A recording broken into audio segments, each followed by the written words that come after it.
There was this field near our house on which we played football. We were a small bunch, all between 12 and 15 at the time. The words to describe us would be camaraderie, friendship, unconsciousness, impulsiveness.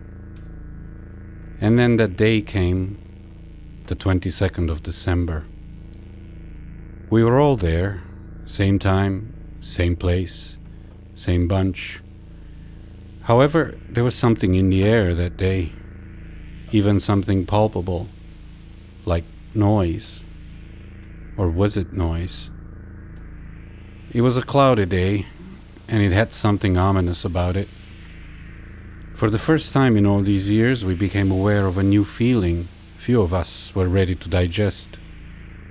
We were watching each other with what I can only describe now as suspicion. For some reason, the camaraderie and feeling of mutual caring and warmth, manifested in the usual swearing and cursing at each other, was not present, and in its place, a deafening silence floated in the air. We all knew about the Radio Free Europe broadcasts the previous day, and imagined, although didn't dare voice it, that our parents must have told everyone about them. There were mass protests in other cities, which we knew it was only a matter of time till they reached our hometown. And although we wanted to play football as much as anything, we couldn't carry on as we always did.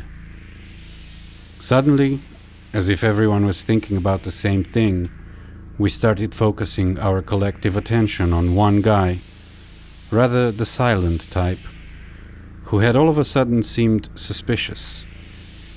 He was playing along, just as he always did, but I remember there was some muted grumbling about him.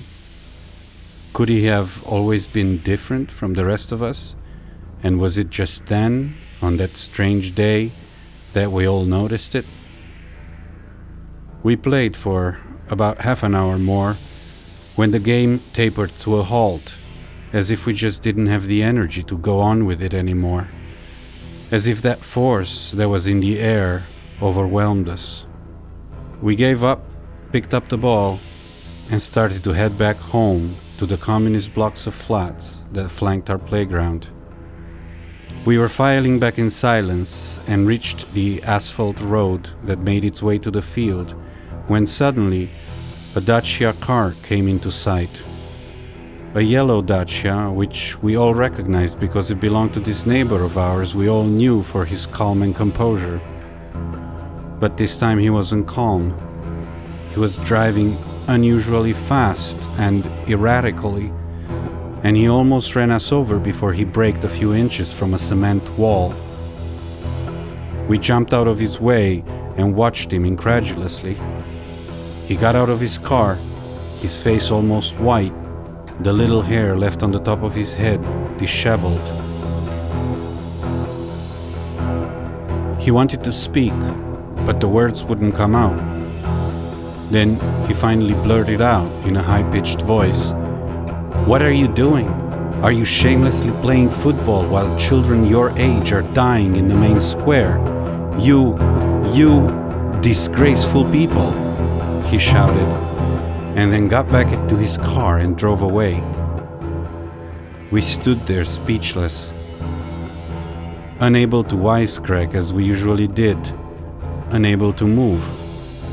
"What's going on?" we asked, but we were all too afraid to answer. His demeanor frightened us, making us feel as though our reality suddenly became unreal. There was also an unacknowledged feeling of guilt in the air.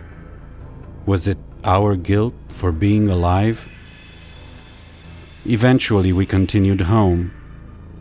One thing was certain: the brief presence of our neighbor had the effect of a catharsis. The feeling of suspicion we had felt about our friend just minutes before had vanished. He was one of us again. The camaraderie was back. Who could have known, however, that it would not be suspicion, the suspicion of our friend being different, but the revolution that would change our camaraderie forever. Who could have known that day was the beginning of the end?